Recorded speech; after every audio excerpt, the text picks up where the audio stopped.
One camp thinks it's a way to invest in the city's future. Another worries it'll jeopardize its historic past. The Madison City Council will review a proposal tonight that is characterized as two drastically different ways to tackle housing. It could affect thousands of properties along the bus rapid transit route. Tahlil Mohideen joins us now with the breakdown. Tahlil?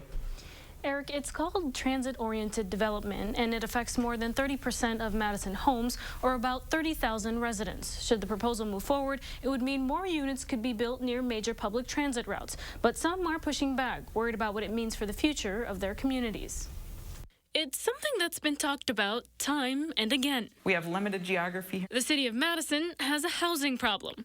With a projected population growth of 100,000 people over the next 30 years, city leaders say they have a plan to make the most of the limited space. Basically, in a nutshell, it adds a boost to what can be done. This proposal would put a zoning overlay on existing districts, basically adding to the rules already in place, centering around more housing near the bus rapid transit system. Investments that we're making in our transit system, we want to maximize those investments by having people there to use them and to have activities along those routes as well. It's not a one-size-fits-all, though. The zoning changes would work on a spectrum. Single-family homes could be duplexes. Malls, on the other hand, could go from 5 stories to 8. Some aren't on board.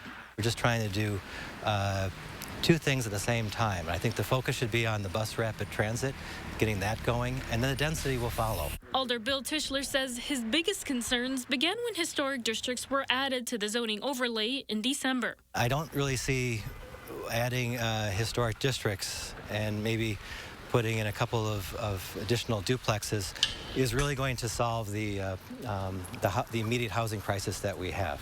Tischler says the public doesn't know enough about it, and it's like the city is taking over. But city leaders say it's just a matter of more options. This change can be really meaningful for some in those neighborhoods, but the order of magnitude of what's going to be allowed versus what's allowed today is relatively small. City leaders say so far the community feedback has been pretty evenly split, so tonight's Common Council could go either way. Before making their decision, the council will hear from more than 150 people registered to speak so far.